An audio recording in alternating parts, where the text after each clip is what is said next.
নমস্কার, কান্তারা চ্যানেলে সবাইকে সুস্বাগতম।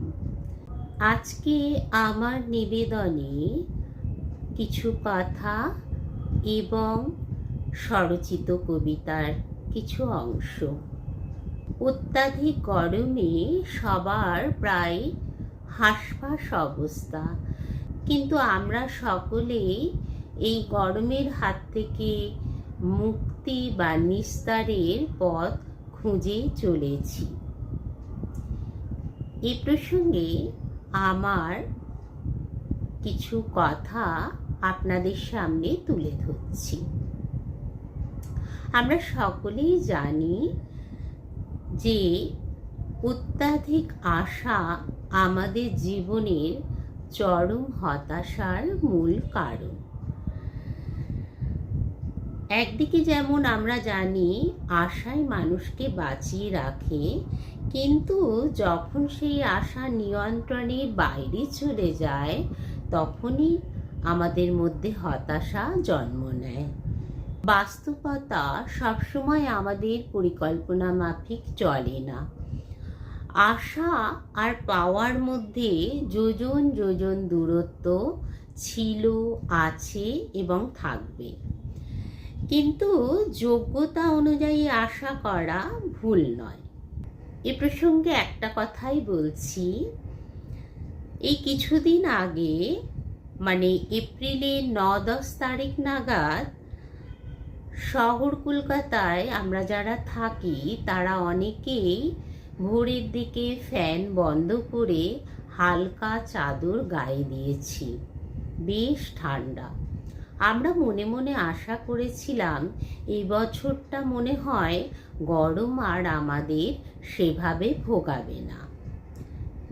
এটা ছিল আমাদের আশা।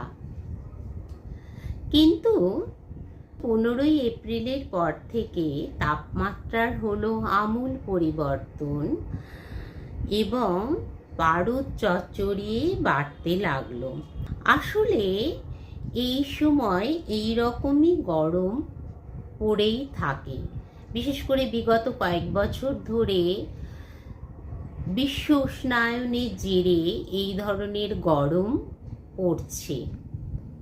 কিন্তু ওই যে একটা কথা ব্যবহার করলাম, যোগ্যতা অনুযায়ী আশা। অনেকেই বলবেন আবহাওয়ার ক্ষেত্রে আবার যোগ্যতা অনুযায়ী আশা কথাটা কেমন? না, এপ্রিলের 15 তারিখের পর থেকে যে ধরনের গরম পড়ে চলেছে, বিগত বেশ কয়েক বছর ধরেই এই সময় এই ধরনেরই গরম পড়ছে।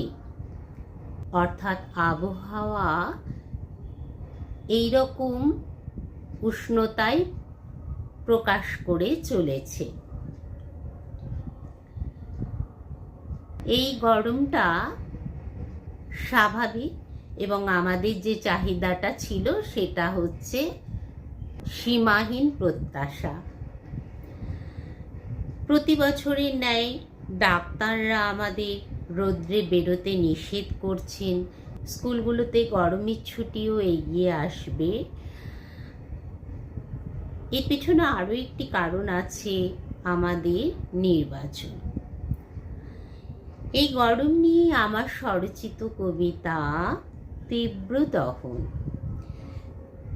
তীব্র দহনে দগ্ধ ধরা, ক্রমবর্ধমান তাপমাত্রা। চিকিৎসকরা দিচ্ছেন নিদান, একান্ত প্রয়োজন ছাড়া বাইরে না বেরোবার। রোজকার প্রয়োজন কি ঘরে বসেই মেটে? রুজি রোজগারের প্রয়োজনে বাড়ির বাইরে হয় বেরোতে। মেঘবালিকা কোথায় তুমি? পথ ভুলেছ বুঝি? চাতক চোখে আকাশ পানে তোমারই যে খুঁজি। কখন হবে তোমার সেই অপরূপ অভিসার? আকাশ জুড়ে সাত রঙারং রঙিন পারাবার।